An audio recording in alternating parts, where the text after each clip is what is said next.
Ever wonder what it takes to live a life creatively? So do we. That's why we're here, to find out what clever people do to succeed in the arts, business, and education. I'm Cecily Korst, and this is the Trailer Talks.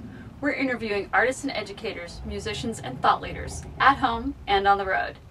So come on, it's going to be a good trip.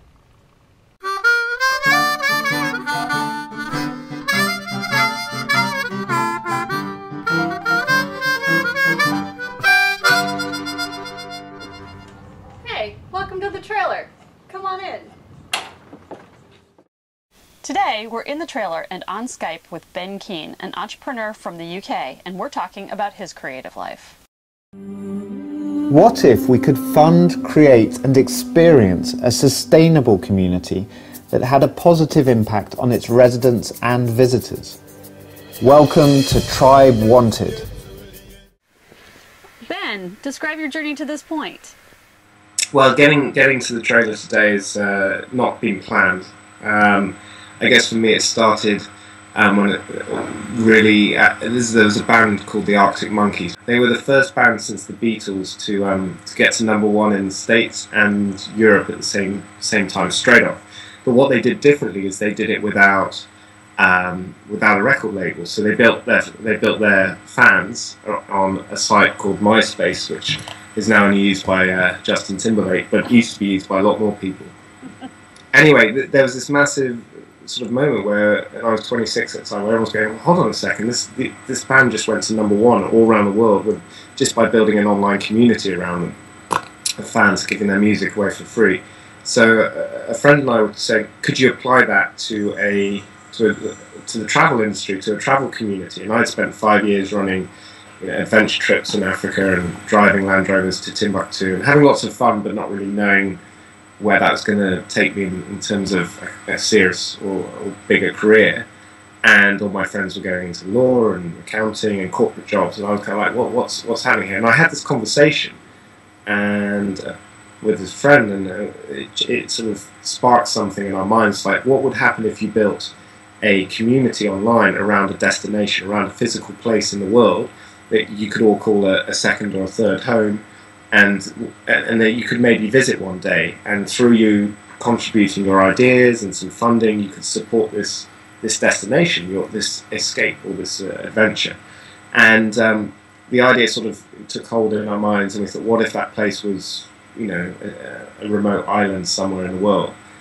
And before we knew it, we were sort of Googling islands for sale, and we found this place in Fiji, which was just come online with the local government, and they wanted to start a tourism project there. But this was in the remote part of Fiji, so away from where all the mainstream tourism was. And we got in touch with the family, and they said, you have to come out, talk to us. So we went down, and with my graduate, few dollars that I'd earned since I was a graduate, went down to Fiji, and we negotiated a lease on an island for 3 years. And we said, I think we can fund this by getting a group of people together online who will want to support the development and maybe visit.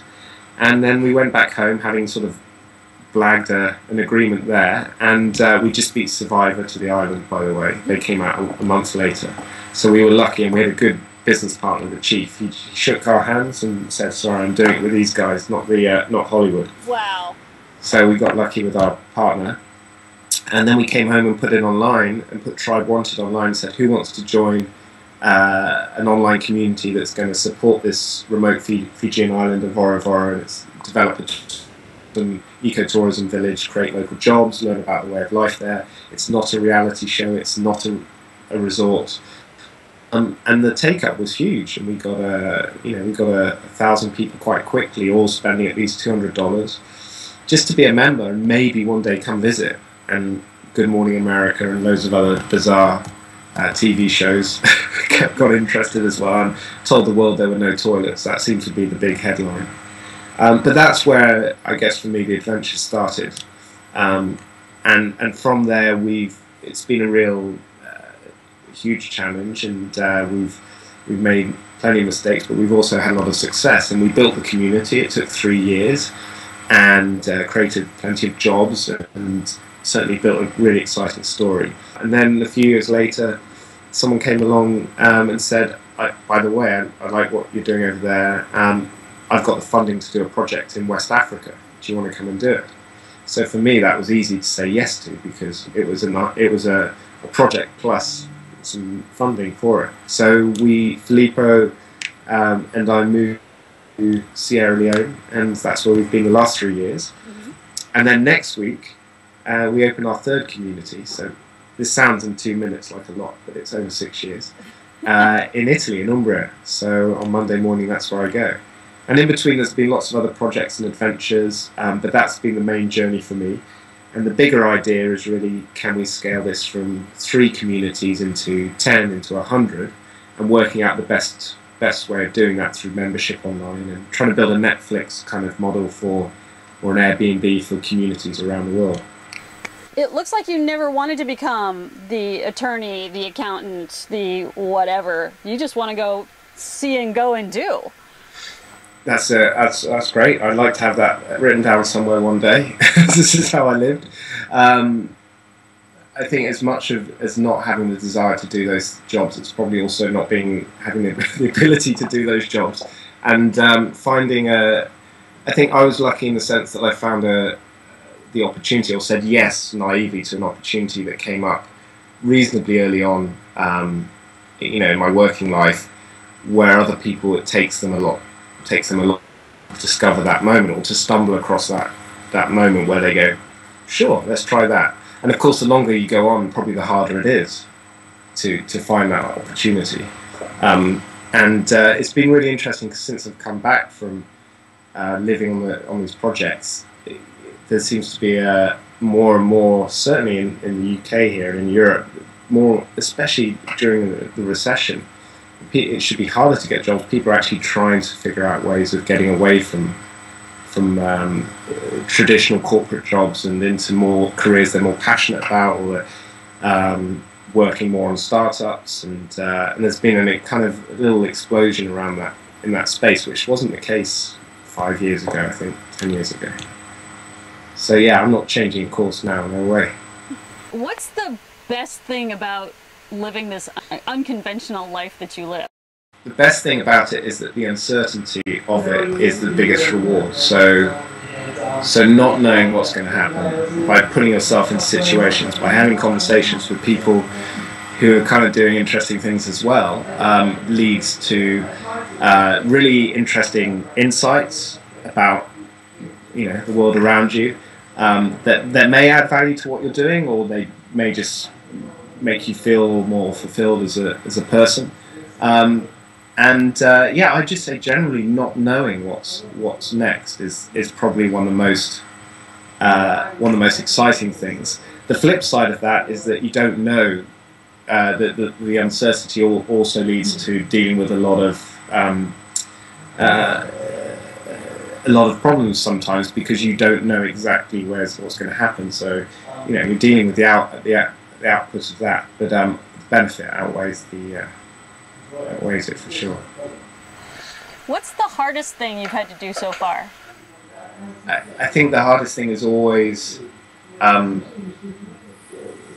convincing yourself that however much it seems like, all right, we've made this decision and we're going to go for it, and we are committed, convincing yourself on a daily basis that is the right decision, basically, because of all the challenges that come up. And you remember the interesting, when you're running a startup or going on an adventure or trying something new in the world, or going on a journey, whatever it is that there's not a fallback. There's not a oh well, my boss will sort this out, or I clock off at 5 o'clock, or someone else will figure out this problem. It's your problem, and you've made that decision. I said, okay, let's go to Fiji. Who's in? Okay, you guys all said yes, and you've put some money in. Right, it's my responsibility now, and that can really weigh you down. So it's a kind of paradox in the sense that you take this big leap of faith into this world that sets you free, so to speak. But then at the same time, you take on a different world of responsibility, and the buck stops with you. And if you can't deal with that responsibility well, and then I think it can really get you down. So what is success for you in the future? In the future, I think I'm at that point now where it's, we're not a couple of years into this, and I'm not just talking about Tribewanted. I'm talking about what I've learned. I'd say my learning sort of, sped up in the last 7 years.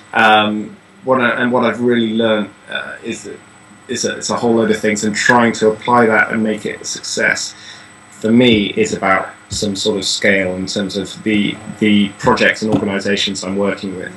So if you said to me in 30 years' time, Tribewanted is going to have 5 or 6 amazing communities around the world, it's going to have great, it's going to have 150 steady local jobs, and it's going to have, a few thousand people every year benefiting from and experiencing it, then I would be satisfied, but I wouldn't feel like that I've really made my dent. Because as exciting as what we're doing is, unless it scales up, then I think that I want to, okay, we've only got so much time, right? And there's only so many of what I see as the good ideas in the world that are really making progress. And you can look, I come back to this Airbnb as a kind of really game-changing model certainly in kind of the space that we're in, which is hospitality and tourism and travel. Is that basically it came about because there were loads of people trying to deliver the Airbnb, how can I pay to rent out my room? It's been going on for years and years, but why has it suddenly gone from, to the scale that they're doing in the millions and millions? And it's because they got the timing right. And so I look at something like that, I think actually it didn't start for the same reasons as we did. It was really a business model, but in terms of its impact on the world, it's been fairly significant already. So I'd love to be involved with something that really scaled like that. What's the one thing that you think everyone who is living a life creatively should know?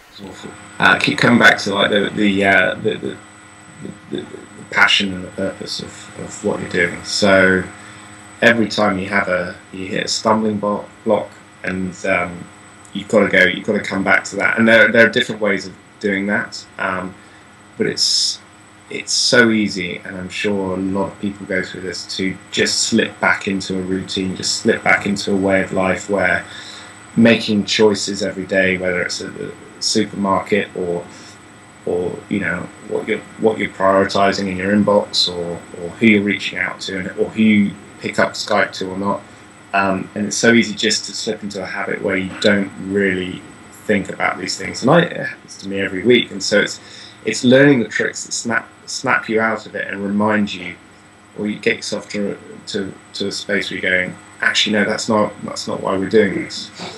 So for me, it's always about scheduling, as well as finding spontaneous moments, things on a weekly basis where I go, I know this is going to connect me back to why we're doing it, back to the why, or why I'm doing this, and you do that on a regular basis, and you'll be fine. But I find if I go 3 or 4 days when I'm just dealing with an inbox or working on a development project online, then I'd start to lose that. I lose the creative part of my mind, or interest disappears, and you start but you can feel it dropping within you, and you're drinking more coffee, and so your health deteriorates. So you just gotta plan those things that you love as regularly as possible. That was a peek inside of Ben's life and journey. You can find out more about Ben on YouTube, Vimeo, and at his website, tribewanted.com. While you're out surfing, check out our website at thetrailertalks.com. I'm Cecily Korst. Join us for the next road trip.